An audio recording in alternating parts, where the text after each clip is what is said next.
আমি সঞ্জয় কর্মকার সঞ্জয়ের সঙ্গে কিছুক্ষণ ইউটিউব চ্যানেলে সকলকে জানাই স্বাগত এবং আন্তরিক শুভেচ্ছা। আজ 6 জুলাই শ্যামাপ্রসাদ মুখার্জির 125তম জন্মজয়ন্তী।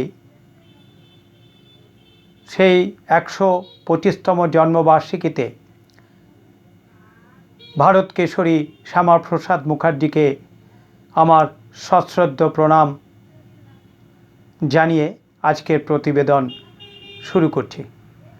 আজকের প্রতিবেদনের মূল প্রতিপাদ্য বিষয় বা পর্যালোচনা শুভেন্দু অধিকারী বারুইপুরের সূর্যপুরের ঘটনা দক্ষ হাতে সামলাচ্ছেন। বারুইপুরের সূর্যপুরে যে ঘটনা ঘটেছে তা নিয়ে এই মুহূর্তে রাজ্য রাজনীতি তোলপাড়। ইতিমধ্যেই রাজ্যবাসী জেনে গেছে যে বারুইপুরের সূর্যপুরে একজন নাবালিকাকে ধর্ষণ করে খুন করা হয়েছে। সেই সঙ্গে একজন সন্দেহভাজন ব্যক্তিকে পিটিয়ে মেরে ফেলা হয়েছে এবং এ নিয়ে সেই বারুইপুর অঞ্চল একেবারে উত্তাল হয়ে উঠেছিল। বারুইপুরে ভীষণভাবে জনবিক্ষোভ বা গণবিক্ষোভ দেখা দিয়েছিল। সেই সঙ্গে বিক্ষোভকারীরা একটা পুলিশের গাড়ি ভাঙচুর করেছে, রেল লাইন উপড়ে ফেলেছে, অগ্নিসংযোগ ঘটিয়েছে, রাস্তায় কাঠের গুঁড়ি ফেলে রাস্তা অবরোধ করেছে, রাস্তা আটকেছে, নানান রকম ঘটনা ঘটেছে। নির্যাতিতার বাবার সাথে মাননীয় মুখ্যমন্ত্রী শুভেন্দু অধিকারী কথা বলেছেন।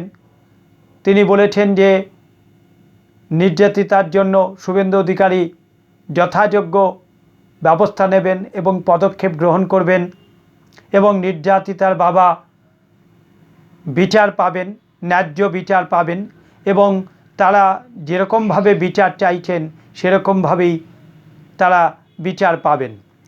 ইতিমধ্যেই মূল অভিযুক্তকে গ্রেপ্তার করা হয়েছে, আরও 3 জন ব্যক্তিকে গ্রেপ্তার করা হয়েছে।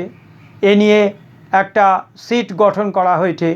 সেই সিটের সঙ্গে আরও 25 জন দুদে অফিসার বা পুলিশ আধিকারিকদের যুক্ত করা হয়েছে, যাতে পলাতকদের ধরা যায় এবং তদন্তে যাতে কোনো গাফিলতি না হয়, কেন, কী জন্য, কী হলো তা প্রকৃত তদন্ত করবার জন্য তিনি এই রকম প্রশাসনিক ব্যবস্থা নিয়েছেন। প্রশাসন যথেষ্ট দক্ষ হাতে সামলেছে সেই গণবিক্ষোভ, জনরোষ বা যে ঘটনাগুলো ঘটেছে। ইতিমধ্যেই নির্যাতিতার পরিবারের সামনে বিশাল পুলিশ বাহিনী মোতায়েন আছে, সঙ্গে মোতায়েন আছে কেন্দ্রীয় বাহিনী।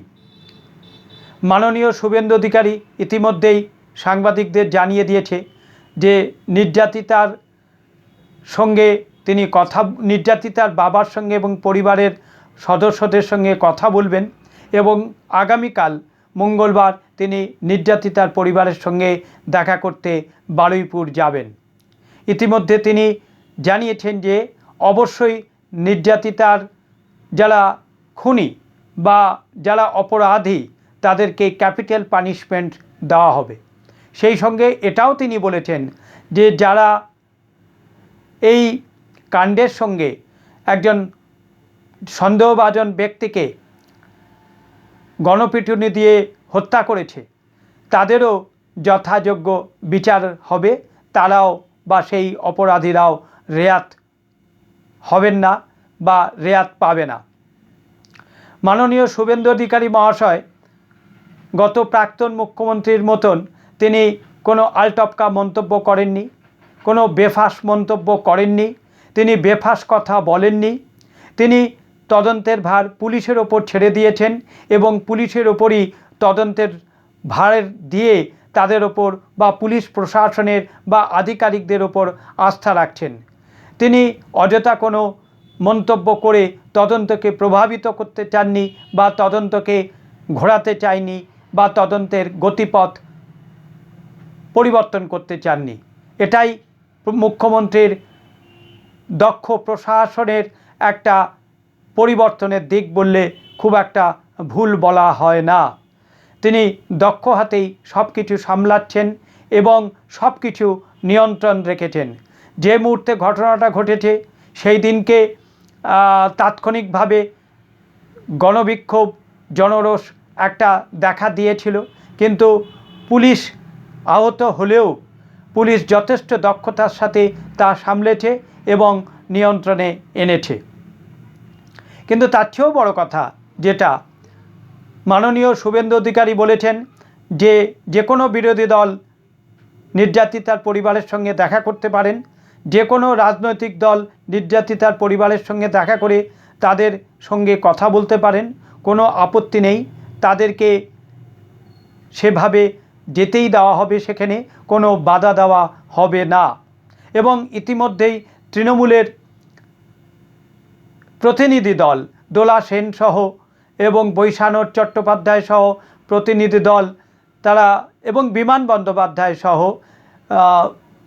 তৃণমূলের কালীঘাটের তৃণমূলের প্রতিনিধি দল নির্যাতিতার পরিবারের সঙ্গে দেখা করেছেন। তারা জানিয়েছেন যে তাদের পাশে মমতা ব্যানার্জি আছেন।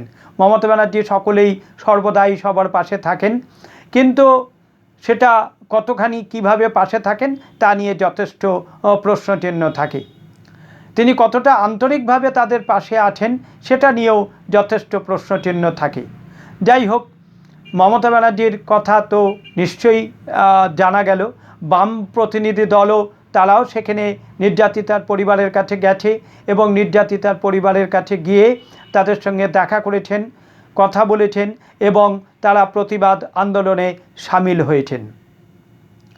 বিরোধীদের কাজ বিরোধীরা করেছে, শাসক গোষ্ঠী বিরোধীদের আটকায়নি, বিরোধীদের পথ রুদ্ধ করেনি, নির্যাতিতার পরিবারের সঙ্গে তাদের বিরোধীদের দেখা করবার জন্য তাদেরকে কোনো রকম বাধা দান করেননি বা 144 ধারা জারি করেননি বা লুকোচুরির কোনো অবস্থা গ্রহণ করেননি।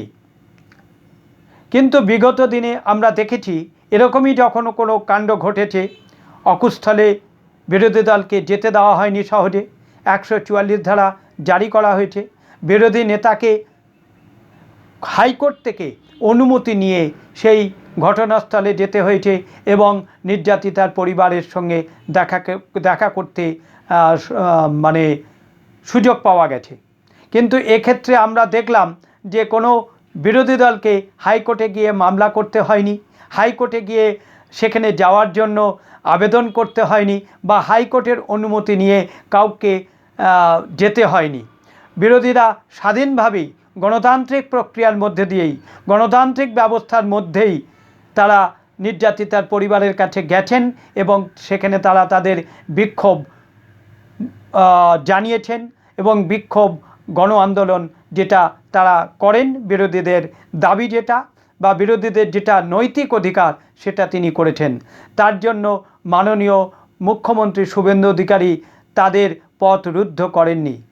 এটাই গণতন্ত্র, এটাই গণতান্ত্রিক ব্যবস্থার একটা দিক, এটাই পরিবর্তনের সরকারের একটা বিশেষ দিক যে বিরোধী দলকে প্রতিবাদ করবার জন্য, নির্যাতিতার পরিবারের কাছে যাওয়ার জন্য হাইকোর্টে যেতে হয়নি, হাইকোর্টে গিয়ে মামলা করতে হয়নি, হাইকোর্টে গিয়ে মামলা করে অনুমতি নিয়ে তারপর সেই ঘটনাস্থলে যাওয়ার মতন সুযোগ করে দেওয়ার ব্যবস্থা ঘটেনি। শাসক গোষ্ঠী বা বর্তমান সরকার বিরোধীদের যেতে দিয়েছে এবং বিরোধীদের কথা বলতে দিয়েছে, বিরোধীদের কণ্ঠরোধ করতে দেয়নি। এটাই গণতন্ত্র, এটাই গণতান্ত্রিক ব্যবস্থা, যা আগের সরকারের আমলে ছিল না, তৃণমূল সরকারের আমলে ছিল না। যদিও বিমান বন্দ্যোপাধ্যায় জানিয়েছেন, বারুইপুরের বিধায়ক বিমান বন্দ্যোপাধ্যায় জানিয়েছেন যে মমতা বন্দ্যোপাধ্যায়কে আসতে দেওয়া হয়নি, তবে মমতা বন্দ্যোপাধ্যায়কে আসতে দেওয়া হয়নি এটা যেমন ঠিক, তার বাড়ির সামনে বেশ কিছু পুলিশ মোতায়েন ছিল, তবে মমতা ব্যানার্জি নিজেই কতটা ইচ্ছুক ছিলেন আসবার জন্য তা নিয়েও যথেষ্ট সন্দেহ রয়েছে। তার কারণ আর.জি. করের ঘটনা এখনও টাটকা আছে মানুষের মনে, আর.জি. করের ঘটনা মানুষ ভোলেনি, সে কারণেই মমতা ব্যানার্জি কতখানি ইচ্ছুক ছিলেন সেটা নিয়ে যথেষ্ট সন্দেহ আছে, তাই তিনি তার প্রতিনিধিদের পাঠিয়েছিলেন। এছাড়াও আরেকটা ঘটনা আছে, মমতা ব্যানার্জি আসা মানেই তিনি আবোল তাবোল কথা বলবেন, তিনি একটা সম্প্রদায়কে উস্কাবেন, তিনি একটা সম্প্রদায়কে তোষণ করে তাদের পক্ষ নিয়ে কথা বলবেন, তিনি নিরপেক্ষভাবে কথা বলবেন না, তিনি বিচারের জন্য সঠিকভাবে বা সদর্থকভাবে কোনো ভাষা প্রয়োগ করবেন না, আবোল তাবোল কথা বলে একটা দাঙ্গা লাগানোর মতন ব্যবস্থা তৈরি করবেন, সাম্প্রদায়িক সম্প্রীতি নষ্ট করবেন, হিন্দু মুসলমানের মধ্যে বিভেদ সৃষ্টি করবেন তার ভাষা দিয়ে, তার চিৎকার দিয়ে, তার কুকথা দিয়ে। তিনি একটা সম্প্রদায়কে সারা জীবন উস্কেছেন এবং বাম আমলে সেটা দেখা গেছে। শুভেন্দু অধিকারীর সেটা যথেষ্ট জানা আছে এ বিষয়ে, কারণ শুভেন্দু অধিকারী তৃণমূল সরকারে ছিলেন, তাই তার মমতা ব্যানার্জি সম্পর্কে যথেষ্ট অভিজ্ঞতা আছে বলেই তিনি মমতা ব্যানার্জির বাড়ির সামনে হয়তো কিছুটা পুলিশ মোতায়েন করেছিলেন, এ ব্যাপারে কোনো সন্দেহ নেই। যাই হোক, মাননীয় মুখ্যমন্ত্রী আগামীকাল নির্যাতিতার পরিবারের সঙ্গে দেখা করতে বারুইপুর যাচ্ছেন মঙ্গলবার, আজকে সোমবার, আগামীকাল মঙ্গলবার যাবেন। দেখা যাক সেখানে ভবিষ্যতে কি ঘটে বা পরিবর্তিত পরিস্থিতিতে কি ঘটে বা কি তদন্তের অগ্রগতি ঘটে এবং নির্যাতিতার পরিবার কি জানায়, শুভেন্দু অধিকারী তাদের কি জানায় সেটা জানার অপেক্ষায় রইলাম। কিন্তু একথা বলাই যায় বা একথা বলতেই পারি যে বারুইপুরের সূর্যপুরের ঘটনা মাননীয় মুখ্যমন্ত্রী শুভেন্দু অধিকারী দক্ষ হাতে সামলেছেন, দক্ষ হাতে পরিচালনা করছেন এবং যথাযথ প্রশাসনিক ব্যবস্থা নিয়ে সব কিছু নিয়ন্ত্রণে রেখেছেন। এই কথা বলেই এখনকার প্রতিবেদন শেষ করছি। পরবর্তী সময় আবার পরবর্তী প্রতিবেদন নিয়ে অবশ্যই উপস্থিত হব।